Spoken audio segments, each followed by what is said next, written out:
It's open.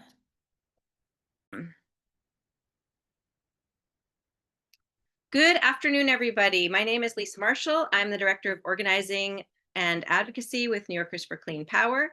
Welcome to our teach-in today, especially for elected officials from across New York State.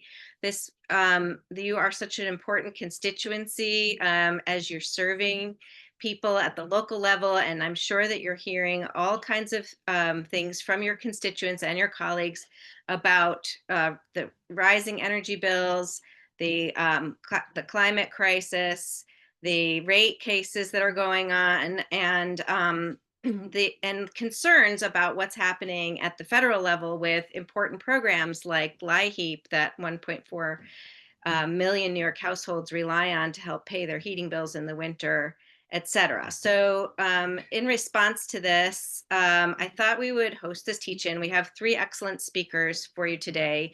Mark Kresowick, a great colleague from ACEEE, is going to teach you what we're talking about when we talk about energy efficiency and why that's so important when we think about energy affordability and what we can do about that.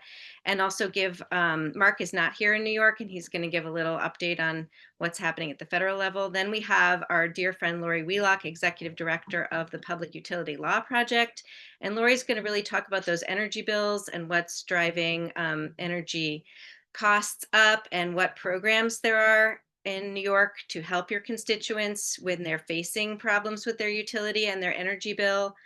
And then finally, Michael Hernandez from Rewiring America is going to talk about some of the policy issues that are happening in New York now that affect energy affordability. And he's also going to, very importantly, cover a new report from the Public Service Commission that really addresses this question of, are New York's climate goals driving up energy costs?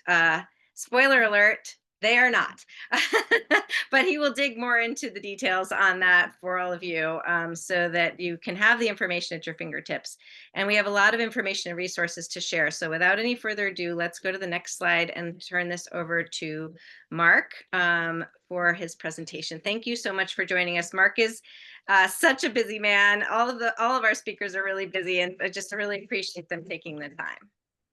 No problem at all. Thank you so much, Lisa, and everyone for joining. My name is Mark Kresowick. I'm the Senior Policy Director at the American Council for an Energy Efficient Economy, or ACEEE. You can go to the next slide. We are the largest energy efficiency focused nonprofit organization in the country. And what we do is work to develop, advocate for, and support analysis that bolsters energy efficiency, which is simply reducing the amount of energy that we use to achieve the same goals that we all have, to use energy more effectively. ACEEE has a historic and particular focus on lowering energy burdens. Energy burden is the percentage of one's income that you spend on energy, particularly for those who face what we call energy insecurity.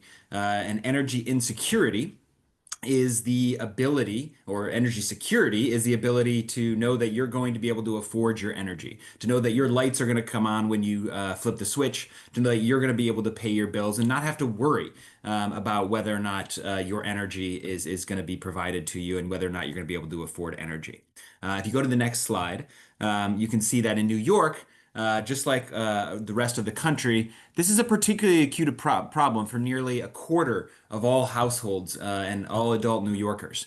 Nearly a quarter don't know year after year whether or not they're going to be able to pay their energy bills.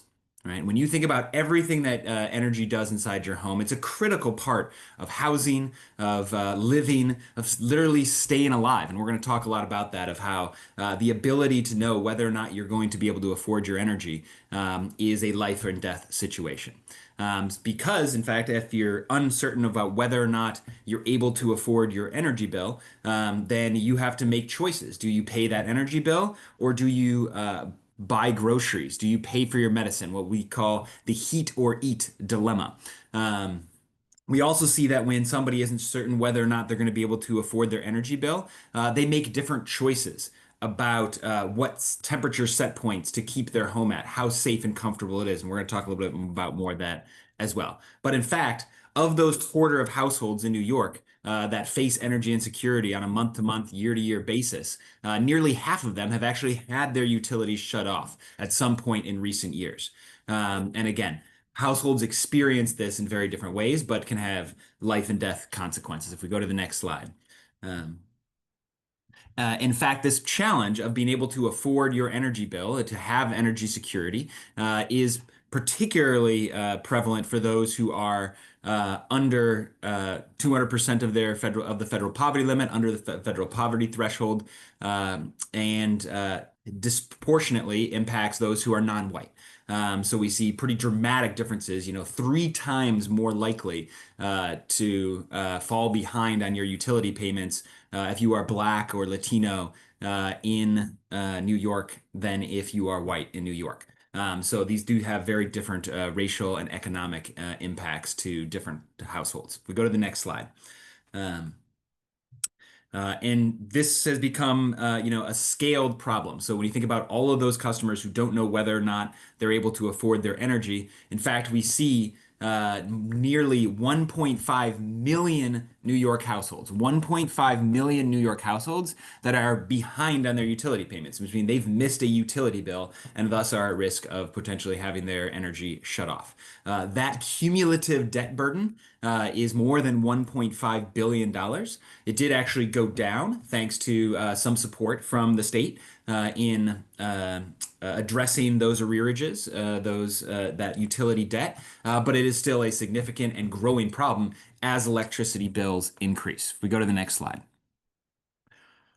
I talked a little bit about this, but you can actually see the very different behavior of households that don't know whether or not they're going to be able to afford their energy during extreme weather. So if you look at the hottest summer days, in fact, if you are lower income, if you're unable to know whether or not you're going to be able to afford your energy, you actually operate your air conditioning less often. Right? So you may keep your temperature at unsafe and uncomfortable set points if you're able to afford to run that air conditioner at all. And again, we're going to come back to that has life or death consequences where people are dying inside their homes across this country because they are unable to afford their energy or their air conditioners not working or the power goes out. So this is again, life or death situation. If we go to the next slide. Nope. Part of the driver of this is the fact that households that are experiencing these energy insecurity issues are twice as likely to live in homes that are not well insulated, aren't well sealed. And so, in fact, per square foot, these households spend significantly more on energy than other households, right? The quality of the housing, how energy efficient it is significantly less energy efficient. Again, because it may be more leaky, have less insulation, and thus households are struggling to even keep that cold air inside their home. If they're running their air conditioner, they're not running it as often, and it's not keeping the home as cool as it should be because of this challenge with the poor energy efficiency of many of the homes that folks experience energy insecurity live in. If you go to the next slide. I'm coming back one more time to this the connection between insulation, air sealing, the energy efficiency of a home, how much again how well that home stays at a temperature, and your ability to survive. So during extreme weather, so during extreme heat or extreme cold, how long your home can stay habitable if, say, the power does go out and you're not able to run your air conditioner or run your heater. Is significantly impacted by the energy efficiency of that home, by how much insulation and air sealing that it has. So, in fact, in certain parts of the country, from the current building stock, you might survive as few as 1 day in an extreme cold situation if the power to go out in, say, Portland, Oregon, fairly comparable, or Detroit, less than 1 day, fairly comparable climates to New York. But if you meet the latest, most up-to-date energy efficiency codes, if you have more insulation air sealing, you can double the amount of time that you can stay safe and comfortable and alive inside your home. So meeting up-to-date modern building standards is critically important to help people afford their energy bills and to, again, keep them safe in the extreme weather events that unfortunately we're seeing more and more frequently. If you go to the next slide. Advance this one more time. So the challenge here is we know that energy bills are rising. They're rising for a lot of different factors, things like data centers and other investments in infrastructure. But without addressing these issues, without addressing energy efficiency and switching low-income households, those who experience the most energy insecurity, off the gas system, there is a big challenge. And so in Maryland, they took a look at this, and I'm sure they've looked at it in New York as well. But to meet the state's climate protection goals, to help keep those extreme weather events from happening and ensure they don't happen as frequently, Maryland recognized that they have to switch their entire system off all households, all commercial businesses off the gas system. They have to stop selling gas appliances, gas furnaces, water heaters, things like that. And they need to do it essentially now. So that kind of from now going forward, and the same is true for New York, to ultimately avoid the worst impacts of a climate disruption, you have to stop selling gas appliances. As you stop selling gas appliances, the number of homes that are connected to the gas system go down, essentially towards zero by 2050. Okay? So that's the challenge that we have forward. But as more and more homes switch off the gas system, if you advance stay on this transition here, as more and more homes switch off the system, you have fewer and fewer households paying for that existing gas infrastructure. What happens is that gas bills triple over the course of the next decade and potentially quadruple, go up as 10 times for those households that remain on the gas system, right? So that can't fall on households that are already experiencing energy insecurity. So the solution here is to make sure that households facing energy insecurity that have these poorly insulated, poorly sealed homes are the first off the gas system. And that requires investment, right? It requires because many of these homes, again, are of poor quality. They require more health and safety repairs. They require more efficiency, more insulation, air sealing, better appliances. And oftentimes these are households that don't have capital. They can't invest in the same kinds of investments in their homes that other households can. So if you go to the next slide, the key here is that efficient electrification, making sure that households have envelope improvements, so again, that insulation air sealing, that they have the most efficient appliances, is critical to making sure that households' electric bills, energy bills go down in this transition, right? And you can see I've highlighted here, if you put in a high efficiency cold climate heat pump, in the vast majority of homes, 99% of all homes in this country, your energy bills are going to go down compared to traditional heating methods. If you put even a medium efficiency heat pump with envelope improvements, insulation, air sealing, the vast majority of households are going to see lower energy bills. But if you don't, if you put in a minimum efficiency heat pump, or you do, especially if you do that without insulation and air sealing, you're actually going to see your energy bills go up. And they're going to go up for everybody because we're putting more and more strain on the electric system. So it's critically important to ensure that the electrification transition, that transition off gas systems, starts with low-income households, and it ensures that we're improving envelopes and getting the right heat pumps, the right high-efficiency heat pumps into those homes. If you go to the next slide. Some of these common efficiency measures, just some basic things of I mentioned air sealing, duct sealing, insulation, heat pumps, heat pump water heaters, making sure each one of these, there's a whole suite of measures that need to be installed in homes to ensure that this transition is equitable and lowers bills. If we go to the next slide. The good news is that New York has started to do this. So if we look at the next round of energy efficiency programs, so efficiency in building electrification programs that are going to be run in the state of New York starting in 2026, we see that they've recognized that homes to qualify for the highest incentives for energy efficiency, homes need to be improved. And so these are the basic requirements to qualify for the highest level of heat pump incentives going forward in New York proposed by the utilities just last month. So that includes looking at, have they participated in a weatherization program? Have they had a virtual assessment by NYSERDA that says, yeah, their envelope is ready, or they've actually had a home energy assessment performed, and these are the levels that those homes achieve. If you go to the next slide. So what this requires is braiding and stacking different investments, right? So taking different types of investments, weatherization, energy efficiency incentives, and putting those together, putting those funding streams together to deliver these investments to low-income households. If we go to the next slide. So let's talk about what some of those funding streams are in New York. One is the Weatherization Assistance Program, federal funding from the Department of Energy to New York to support low-income households weatherizing, improving insulation and air sun. The challenge here is all of the weatherization programs in the country were approved last month. However, with the federal shutdown, there is the possibility that the Department of Energy won't be able to process funding for these programs. And so how the New York may not get its full funding allotment for the next fiscal year. If we go to the next slide, the same is true for the low income home energy assistance program, which federal government historically provides about $400 billion in funding every year to help New Yorkers afford their energy bills.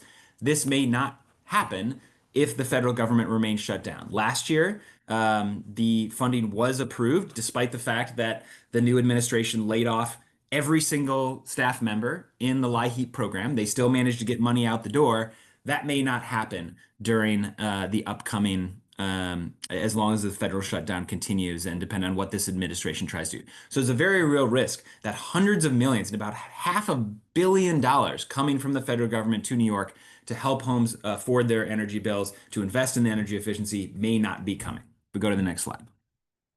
The good news is the Public Service Commission has approved significant increases in funding, or I should say fairly levels of funding for the next 5 years to run low and moderate income energy efficiency programs. So you can see kind of the totals here. Annually, you're looking at about 250, sorry, about $350 million that is going to be going annually into these programs from ratepayers. If we go to the next slide. So again, to sum this all up, we need a comprehensive approach to address energy affordability that gets at the root cause. Those poorly insulated, poorly sealed homes where people don't have enough income to be able to invest in those homes, to improve them, to invest in the kind of to invest in the kind of measures like insulation, air sun, heat pumps, heat pump water heaters that they need. We also need to cap energy bills for those households. Finally, the good news is that New York has started to do this. So the Empower Plus program and the Energy Affordability Guarantee Pilot program do this. They basically fund all of these measures at no cost for a participating low-income household, and they cap their programs. The problem is that those are limited, small programs that need to be significantly expanded in the state of New York. And so with that, I will turn it over to my fellow presenters. Thank you very much. We can skip all the rest of my slides quickly, just pop through them all. Thank you. Thank you so much, Mark, and to ACEEE for all the amazing work you do nationally. And we will share out these slides and the recording afterwards because that was a lot of information. I'm sure you want to digest it. Next up, we have Lori Wheelock from the Public Utility Law Project. And Lori does have to leave early today, so she may not be able to answer your questions later. Please feel free to type questions for Lori in the chat, and anything that isn't answered today or during the webinar, we can follow up with you on. Go ahead and take it away, Lori. Well, thank you, Lisa. Thank you, Mark. That was absolutely wonderful, and excited to see Michael as well. Thank you for spending your lunch hour with us. Lots of helpful information today. I'm going to build off of what Mark presented and drill down into what's going on in New York and share some of the links and the resources and walk through how you can help your constituencies with this information, especially with all the federal attacks, the shutdown. There is so much anxiety on the ground, and sometimes just knowing where those tools are and what the status is can just help bring that level of calmness. So I am Lori Wheelock. I go by she, hers pronouns. I'm the executive director and counsel of the small but mighty Public Utility Law Project. Going to the next slide, please. Pulp is a 40-year-old nonprofit. We're based in Albany, but we cover the whole state. And we do everything from rate cases. So when Con Edison or National Grid, files with the state to increase delivery rates, we get involved as a party and fight on behalf of low-income utility customers. We also do general comments in different proceedings. And I think honestly, one of the areas we have the strongest results are through our direct services. We do outreach and education efforts, just like today's presentation. And we also help low-income utility customers navigate this world when they have issues. So right now, probably the most important thing to know is our hotline number, and you can refer individuals to us who are low income, struggling with their utilities. Going to the next slide, please. So today we are also going to dive into this world. And again, remember, you're going to get these slides, but we're going to talk briefly about how the rates are set in New York and things to look for, how to read your utility bill, what is supply versus delivery. Sometimes just knowing, again, the different terms and what is going on with your own bill can help you when you're trying to help the constituents that are coming to you for assistance. We're then going to do a high-level review of what financial assistance programs may be available. And I use the word may because just like Mark said, there's still a lot of uncertainty. I'm so excited to see the different levels of government here today, and in particular to the counties. We are in communication because a lot of what we're going to talk about is what might be possible if the federal funds are released to the county departments of social services. And just like Mark said, not only are we all trying to lower utility bills, but energy efficiency, weatherization, those programs are so helpful in that effort too. So just high level on what New York offers right now. Going to the next slide. So lots of text here, but honestly, the important thing to take away from this slide is that there's two worlds to every utility bill. Pick up your electric or gas bill. You could be a Central Hudson customer, you could be National Grid, and there's going to be a supply side and a delivery side. And ultimately, what you owe is how much you use and how much those charges cost you. The supply side of the bill is currently unregulated in New York. The Public Service Commission, the department, they do not touch that. The price is really based on the market, so it can be volatile. We've seen coming out of the pandemic, some of the winters, the supply side is really high because there's such demand but low supply. When Ukraine was invaded by Russia, we also saw a big spike in supply costs because of that geopolitical situation. And so we always flag that supply side can be tricky and it can be uncertain what happens month to month. Customers in New York can look at third-party options. There are energy service companies. There are community choice aggregation programs out there. New York has a power to choose website where you can go and see potentially what that supply charge looks like with another entity. We just recommend being cautious with the energy service companies, the ESCOs. You have to watch that. There has been a history in New York of some unfair business practices, but the state is trying to push them to do better by customers. And so you can absolutely go to the website and play with that supply cost if you end up not wanting your utility company, again, Con Ed, Central Hudson, to be that supplier. The delivery side of the bill, second universe, that is regulated. That is the rate case. Right now, we have active rate cases in the city with Con Edison and upstate with NYSEG RG&E. They have to file, they have to ask permission from the state to increase those delivery charges. And the delivery charges are all the costs that actually go into bringing you that electric and gas service. So it's the transmission lines, it's the cost of the meters. A lot of people are getting smart meters installed across the state. That cost goes into the delivery side. Even the customer service teams, from the actual employees to the billing system that generates it, it all goes onto that delivery side of your bill.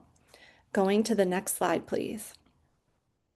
things to look for on your bill. So we picked Con Ed, and I'll be very honest, I personally find the Con Ed bills the easiest ones to read in the state. We get the ability to look at all the different electric and gas company bills, and these ones to us are honestly some of the easier ones to read. It still, though, takes us on average about 30 to 35 minutes to walk customers through what is going on in their bill. So just highlighting that. If you're someone, if you're a customer of another utility, definitely take this slideshow and compare it with yours. It'll be very interesting. But the Con Ed bills have a chart in the top right corner of that first page. And we tell people keep a copy of your bill. The utilities do not keep copies of their bills after they issue them to you. They'll have it for that same month, that same billing period, but they don't have to keep track of them. So we encourage people to do it. Maybe you can find it online through your account, or maybe you keep a folder, but this chart in the upper right-hand corner gives you your daily energy use for the electric and gas side, and it goes back a year. So you can see, okay, how was I doing this July compared to last July?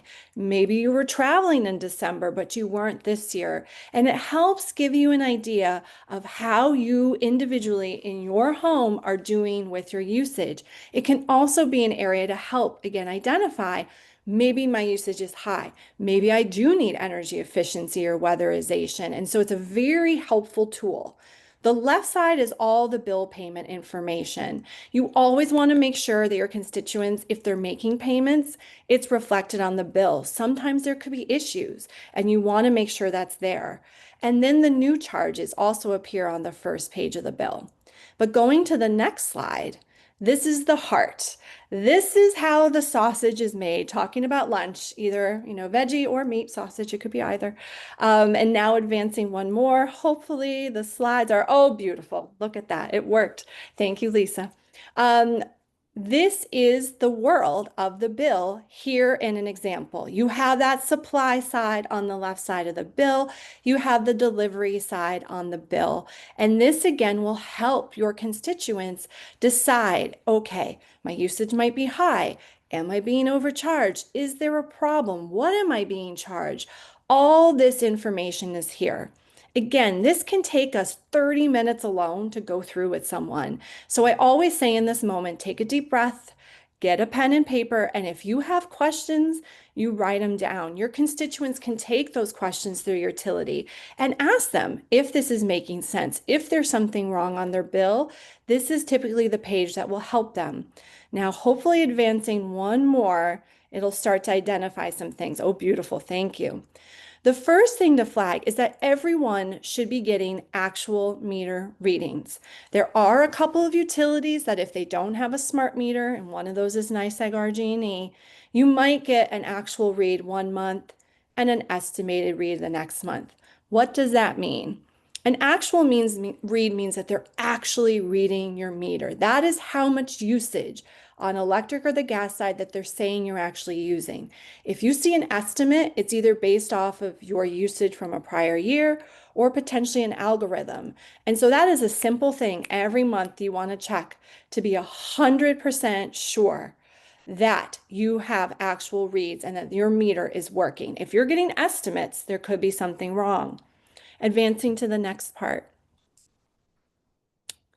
The basic service charge, this delivery side of the bill, again, a lot of these charges are set in the rate case. The basic service charge will be there no matter what you use on a monthly basis. And so what does that mean? Your basic service charge is not tied to whether or not you flip on a switch or turn on your heater. It is going to be there. It is a fixed charge that will appear. We often have people reach out to us and they say, oh my goodness, I was in the hospital for a whole month or was taking care of a loved one. Why is my bill $40? And a lot of that is because of this basic service charge. We notice, very similar to Mark, a lot of low-income households have very low usage, but their bills are still high. And a lot of that is because of this portion of the bill. It's not tied to that volume, but it is there. It is like if you show up at the gas pump and they immediately want $20 from you before you even put the fuel in the tank. So this is something policy-wise, Pulp is very interested in changing here in New York. So again, We would love to come back if any municipality is interested, can do an even deeper dive into all of these charges. But it's just little pieces here and there that can help you understand your bill and ultimately determine how that usage is looking and if there might be a problem with your bill. Advancing to the next slide.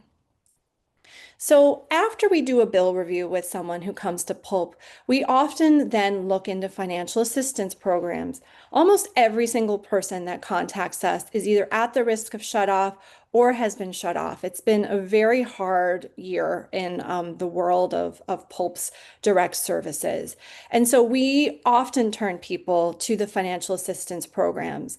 This slide is for low income households, so I'm flagging that. We include the monthly income qualifiers on the right side. And to what Mark mentioned earlier is HEAP, the Home Energy Assistance Program. It is federally funded dollars that go to help you pay that heating bill. And we are worried. We don't know what's going on necessarily on the federal level, but here in New York, the Office of Temporary Disability Assistance is saying that they plan to open a limited program starting November 3rd. And that limited program would be one HEAP grant at least and one emergency HEAP grant. So at least they're seeing, a pathway forward, hopefully, to have the program open in November. At the same time that they're running with that program, they have made it clear to Pulp and other advocates that they may not be able to do any sort of weatherization funding through the HEAP dollars or any of the older programs that dealt with furnaces. So repairing furnaces or replacing. And that is something that Pulp is very worried about. We're in touch with OTDA, we're in touch with the governor's office, because we routinely get people who contact us saying that their furnaces stopped working and they need help. And so what might be going on? So temporary assistance through the county, and that's why I have it in orange here, is a really good place to start. Going to the county, if you're low income, the furnace is not working, to seek temporary assistance may be helpful. We're also hearing that Empower Plus might be another avenue. And so we're in touch with the state on that as well. And we're going to talk about that in a minute. The last thing to flag is emergency energy assistance. It's often called the Energy One Shot. That also is through County Department of Social Services or Human Resources Administration, HRA, down in the city. And so it's in this world a good idea to go to the county to see what might be available. Going to the next slide. I want to hit on the energy assistance program real quick because every day I feel grateful that we are here in New York and we have programs for New Yorkers that don't necessarily all rely on federal funding. This is a monthly discount program currently for low income folks, but it is supposed to open up to moderate income folks as well starting in January. So watch your utility company's website, they'll have more information. To qualify for this, you need to be in an existing low income program. You fill out a form with the Learn More Here, and they can actually deduct money from your utility bill every month for a year. Going to the next slide, the form, thankfully, is pretty uniform across the state. It's a one-pager. They have to fill out the top about who they are, where they live, what their account number is, and they have to provide proof that they're in one of the existing low-income programs. This could get harder though, because you'll see some of those are Medicaid, some of those are SNAP. And so it could get tricky if people start to fall off those programs. And so this is another policy area we're watching as we go into winter, is we may need to figure out how we help people stay in this program without federal support. And moving to the next slide, I'm going to start finishing up. Here's a slide I'm not going to go through, but it's an easy guide to help people fill out that monthly discount form from the prior slide. Moving to the next slide. To Mark's point, energy efficiency, weatherization, so crucially important. In New York, we have an energyadvisor.ny.gov website. You can go to that. Your constituents can go to it. They can play around with what programs might be available in their area. There are, again, options potentially out there. Solar for All, Empower Plus, Community Solar, There are, again, regional energy hubs throughout the state too, through NYSERDA. And so many more links here to play with to help make those homes safer and decrease the costs. Going to the next slide and finishing up, the Department of Public Service is the regulator in New York State. And so we always recommend that if someone has questions or concerns with the utilities, go to the utility first, but then you can go to the Department of Public Service. On this next slide, this is all the contact information. People can file questions with the regulator. They can file complaints if they're concerned that they are struggling with their utility company directly. And the final slide before turning it back to Lisa is when to call us.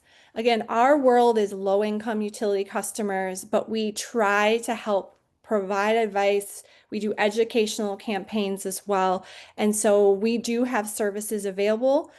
We just ask that people gather their documents, start with the department, start with the utility, and if they need help, if they're really struggling, absolutely send them Pulp's way. It's been a pleasure to be here with you all, and I thank you, and I'll kick it back to Lisa. Thanks so much, Lori. Great presentation. So one of the things that Renewable Heat Now likes to do is organize events in your community with Pulp and the Energy Hub to sort of make sure all those resources are available for folks. They can actually bring their bill in and get help right there with making sure they're not enrolled in a predatory ESCO, making sure they are enrolled in energy affordability program if they're eligible, making sure that they get some general information about what's driving bills up, how to get an energy efficiency audit, how to get an Empower grant, and all of those resources. So we'll have a link for you to sign up if you're interested in trying to invite us to your community for an event. And Pulp also has definitely Spanish language services as well, and maybe other languages, I'm not sure. And Lori, there is a question for you in the chat if you could answer it. And we're going to move on now to Michael Hernandez from Rewiring. And he's got a lot of material to cover for you. I'll just quickly mention that that delivery charge that Lori went over, that's the part that we can really have an impact on in New York. And there is a rate case right now for anyone in NYSEG RG&E territory. I saw Heather from Newfield on this call, and maybe there's others. There's hearings this week in Ithaca and Binghamton, and we're going to share the information about that at the end, because there's an opportunity for people, especially elected officials, to speak up and get involved. Okay, so Michael Hernandez joined us here in New York in the building electrification space a couple of years ago and has been a most invaluable advocate and policy wonk. And I asked him to cover the policy things that are happening here in New York and explain why they're important, because, you know, some of the parts of the energy affordability issues we don't have a lot of control over, but other parts we do. And it's really important to understand what those are and what you can do to make a difference. So take it away, Michael. Thanks, Lisa. Really happy to be here. Really great to hear Mark and Lori. And, you know, energy affordability teach and really great opportunity to kind of walk through. Now, Lori kind of went through the micro. What does your bill look like? Let's look at, I'm going to pull it back and look at the macro. What's going into those supply costs and those delivery costs? Next slide, please. I'm Michael Hernandez. I'm the New York Policy Director for Rewiring America. I'm a licensed attorney here in New York and in California. I spent 7 years as a policy director in the Assembly. My jurisdiction was the Energy Committee, the Environmental Conservation Committee, a number of corporations committee. And during that time, I was the lead negotiator for the Climate Leadership and Community Protection Act, congestion pricing in Manhattan, and the creation of the Gateway Commission. Next slide, please. Rewiring America is an electrification advocacy group, non-for-profit, national in scope, really focused on how can we help New Yorkers on their energy electrification journey. I'm going to make that process of getting information, getting financial incentives. We really want to help New Yorkers move forward in that. As policy director, I'm really focused on policies that can move that forward. Next slide, please. And really, our formula is clean energy plus electrification equals decarbonization. So let's electrify everything. Next slide. Now, this is the macro of what's happening in New York State with energy infrastructure. Now, almost half of New York's energy infrastructure is very old, older than 40 years old, and really rapidly approaching the end of life. So we need significant investments in our energy infrastructure. Now, you can look and see underground infrastructure. Those are gas pipes that go underground. The cost of putting in new gas pipes is exponentially more expensive. And then you can see electric poles and transformers. Those things are also costs that we need to invest in as we invest in our infrastructure. So a lot of this discussion is, what do we invest in, and what makes the most sense? Do we continue to do status quo, which is driving up costs, or do we innovate and make our energy system more energy efficient, as well as our buildings? Next slide. So this is a breakdown. When you think about our Climate Leadership and Community Protection Act, we're doing greenhouse gas reduction goals, and we're doing clean energy goals. And so what percentage of that is actually going of our bills is actually going towards achieving those goals? There's been a lot of misinformation that what's driving up the costs or energy bills is achieving those clean energy goals. But you can see here, it's actually a very small percentage of the bills and you can each utility here for residential, for Central Hudson, it's 5%. Con Edison, it's 4%. So $8 out of $183. Really breaking that down. Can we go to the next slide, please? Here's a breakdown of each piece of that climate law, where you can see 10 cents is going towards VETR. So very small percentages actually from our energy bills. And then this is for the electric bill. And then why don't we go to the next slide? And this is for gas bills. So you can see very small percentage of the gas bill going towards energy efficiency, 0.5%, in Central Hudson. Can we go to the next slide? And then you can see there's the blue, that is the current infrastructure delivery costs. And then there's the green, which is the supply costs. And then the little line in between those two things, that is the Climate Leadership and Community Protection Act investments that we're making. So you can see the status quo is by far the bulk of what we're paying for and what is driving up our energy costs. So let's go a little bit further into that. What makes that up, that cost? Next slide, please. Now, Lori and Mark both talked about the supply side and the delivery side. You can see supply side can be very cheap. Delivery costs can be much more expensive and generally are much more expensive. Next slide, please. And Lori kind of talked about this. Here's the historical gas supplies.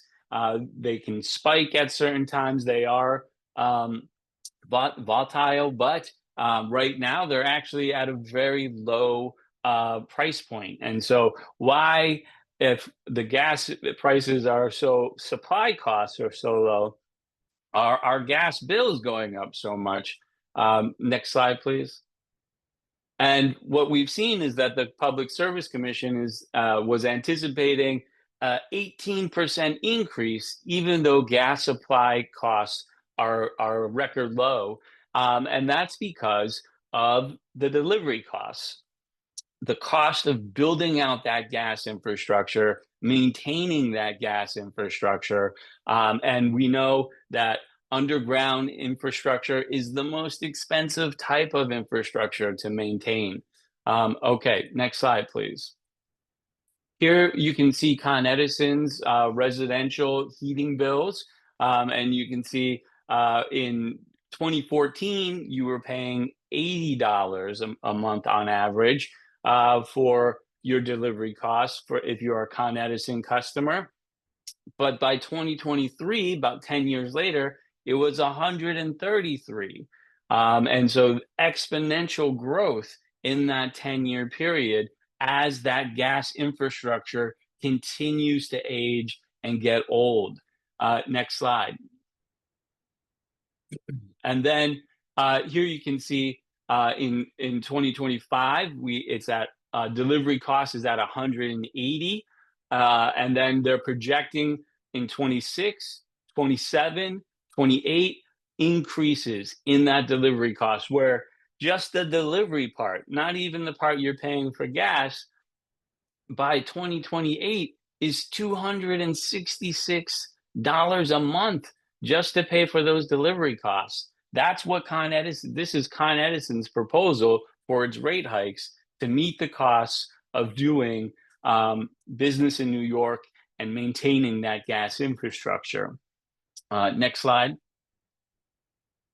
Again, this is a depiction of, tearing up the streets, putting in those gas pipes, putting that, and then maintaining them. Next slide. Now, in its capital plan, its gas capital plan, Con Edison talked about what's the status of our current system. They said 36% of the gas distribution mains are leak-prone pipe. And that is where gas is just literally leaking out of the gas pipes. Those fugitive emissions, we have to pay for them as the ratepayers. And not only do we have to pay for them financially, but they are going directly into our environment where they're impacting our climate. And not only that, but we actually have to replace those gas pipes, those leaky gas pipes. And really what we should be doing is replacing them with more modern, energy efficient, electrified infrastructure. But the law requires that we replace these old leaky gas pipes with new gas pipes that we will then have to maintain for decades to come. And this is the numbers that Con Edison gave us for the next 5 years. Replacing 80 miles of gas pipe a year is going to cost the ratepayers $2.2 billion. And that's just those 80 miles a year for the next 5 years. But they have about 1,300 miles of leaky gas pipes that need to be replaced. So you can see the cost of maintaining this gas infrastructure is really falling hard on the ratepayers. Next slide. Next slide, please. And so go back one. This is the 100-foot rule. This is a law that basically says if there's a developer, they're putting in a new building within 100 feet of the existing gas infrastructure, they can request from the gas company to expand that gas infrastructure, and they don't have to pay anything for it. It's the ratepayers, the customers, that have to pay the cost of that expansion. And so that's costing all the ratepayers money to expand that gas infrastructure and then maintain that gas infrastructure. Here, Con Edison saying, we don't want to even do this. We want to move away from that structure, but we can't do it because there's a law that says that we have to expand it and we have to give it for free to those new buildings, and we have to charge the ratepayers for it. And so this is on the cusp of being changed. We passed, both houses passed a modification to this, basically saying that if you want gas infrastructure developer, that's fine. We will give you that gas infrastructure, but you have to pay for it, not the customers, not the ratepayers. They don't have to pay for it anymore. And so that is on Governor Hochul's desk and could be signed. Now, how much it could be signed at any moment, hopefully sooner than later. Now, how much are we paying for this gas infrastructure, expanding it, just the cost of expanding it, not maintaining it? Next slide. And I'll just note Con Edison is in support of this legislation that repeals that 100-foot rule. Next slide. This is from Pulp.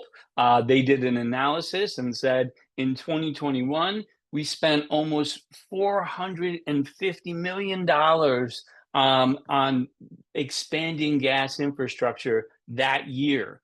And so a tremendous amount of money. You can see the cost for each of the different utilities. You'll get a copy of these slides. You'll be able to go back and look at all those costs. Next slide. And then this is NRDC did analysis of 2022, 2023, another $400 million going towards expanding that gas infrastructure. Next slide. And so that's what's really driving up these costs, is this requirement to maintain that gas infrastructure. Next slide. And as Mark and Lori said, 3.5 million New Yorkers, that's about half of the customers, are low and moderate income New Yorkers that cannot afford to pay for this. Next slide. And as Mark talked about, they gave an award to the Empower Plus program, a great program. It provides low and moderate income households with energy efficiency upgrades and electrification upgrades. It's really doing wonders, and it's for 1 to 4 family homes. Next slide. You can go to the Empower Plus website and find out if you qualify and what you qualify for. Next slide. Next slide. Next slide. Next slide. Next slide. that one was just kind of showing how much you save with those. It's a tremendous amount of money. Next slide. Next slide. And then the Empower Plus program, this is building decarbonization and energy efficiency. It's really the backbone of our clean energy workforce. 88% of our clean energy workforce is doing building decarbonization and electrification work. So investing in that program is amazing because it brings down energy costs for those LMI households. It creates jobs for New Yorkers. And it's a win-win. Next slide. And here's another depiction of like the clean energy sector and how much building decarbonization. Next slide. It's a very diverse workforce. Next slide. And these jobs are spread out all across New York State. Next slide. Including in disadvantaged communities. Next slide. Next slide. And this is really moving our market, creating that market, building it. Year after year, Empower Plus is growing 30%, over 30%. Next slide. Until the market just takes off. Next slide. But we haven't met our energy efficiency goals, and NYSERDA is in charge of that, and they were supposed to meet them by 2025. Next slide. And so and the utilities aren't meeting them either. This was 40, next slide. Next slide. Next slide. Next slide. We had $200 million that we gave to the Empower Plus program in 2023. That really gave a big boost to the program, but we didn't do cap and invest yet. That was supposed to fund the program. So as an alternative, we did the Sustainable Future Fund, next slide, which was $1 billion for climate action, a minimum of $50 million, up to $300 million for the Empower Plus program. Next slide. And the governor decided to do $50 million for Empower Plus. So we really want, but there's $100 million that's been unallocated from that $1 billion. We're really pushing the governor to put that last 100 million to the Empower Plus program to make it whole. Next slide. Thanks, In Michael. addition, I'm sorry. We have to wrap up because I'm worried we're going to lose people at 1 o'clock and it's 2 minutes of. So okay, thank you sounds so good. much. I hate to interrupt. There's so much good information here, but can we go to the take action because I hope folks are still here and will hang on for one more minute. Today is the very last day to comment on New York State Energy Plan that sets the direction for our energy policy for the next 15 years. And we have a pre-prepared comment the Jen will put in the chat, and we're asking everybody to submit this comment today. Today is the last day. The draft plan really rolls back our commitments and our goals and slows everything down at a time when we need to be speeding up. So it's super important. If you're commenting as an elected official, please, customize your comment to say, I'm an elected official, I represent this community. You can also, of course, submit your own comment, but we made a little pre-prepared comment that is to make it very easy for you. Second, we have the letter, and if someone could spotlight me and take Michael off the spotlight so that I can see everybody. We have the letter that most of you signed to Governor Hochul. These are two things, the 100-foot rule and the Empower Plus funding that she can do right now to help constituents in your community that are super important. We also would love to invite you to sign up. We have a little sign up form to have an event we call Breathe Easy, where we will come and do a mini presentation. We will have Pulp there to help people with their bills. And we will have the Clean Energy Hubs there to connect people to resources in your community. We'll demo an induction stove. We'll have snacks. They're really nice events, and we'd love to work with your community to host one. And then finally, if you're in NYSEG RG&E territory, there are rate case hearings about these rate hikes for NYSEG RG&E happening tomorrow in Binghamton and Wednesday in Ithaca. The hearings are at 1 o'clock and 6, and there's a document that has information about those. There's also a virtual hearing if you can't make those times, and other hearings in other communities that we can share.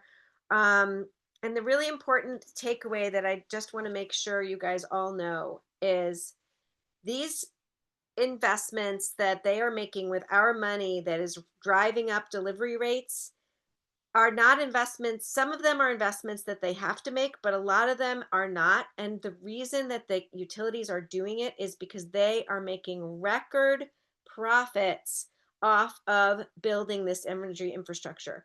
And if you can unshare the slides so we can see each other at the end, that would be great. So we're about to release a report and this week that shows how high the utility profits are going up in New York in the last 10 years. The utility profits are just skyrocketing. And a big part of that is that gas expansion with the 100-foot rule and also replacing leak prone pipe. I will just make one little correction on what Michael said about leak prone pipe. Some of it is leaking, but some of it isn't. It's just old pipe. And because they designated leak prone pipe, they get to dig up the ground, put new pipe in. That's pipe we're going to be paying for 50 to 80 years. It drives up delivery rates. And there are alternatives to doing that. And we are really pushing hard. Yes, of course, any dangerous leaks or terrible leaks should be fixed right away. But really what we need to do is stop digging up the streets and replacing old gas pipe with new pipe and start really investing in home energy efficiency and electrification for all of your constituents. What's not affordable is maintaining and investing in two energy systems, gas and electric, when we really need to be investing in the best possible electric delivery system and scaling down the gas system, all while protecting ratepayers. So I wanted to just get that out. We are a little past time, but you will get all the slides and the take action links, I believe. Are they in the chat? They're in the slide. Let me just give you those, especially the state energy plan. If you have not already commented on the state energy plan, we really urge you to do so. We are making it as easy for you as possible, and the deadline is today. A lot of these points and more are made in this comment that we've prepared for you. Oh, whoops, I didn't put it in the right chat. Yeah, they're all in the chat. Okay, I was in the wrong chat. So we would love to have you all make the comments and share this with your constituents. Don't feel shy. I will tell you, the propane companies are sharing their pre-prepared comments with all of their customers, even people who aren't their customers anymore and they still have them on their mailing list. They're sending out lots of comments. There's all kinds of fossil fuel interests out there trying to weigh in on this state energy plan. So if you're a proponent of energy affordability, energy efficiency, and clean energy, you want to get our comments on there. And because the state agencies really want to put out a good plan and they are fighting political headwinds. They need these comments to go in to help support them and get putting out a good plan.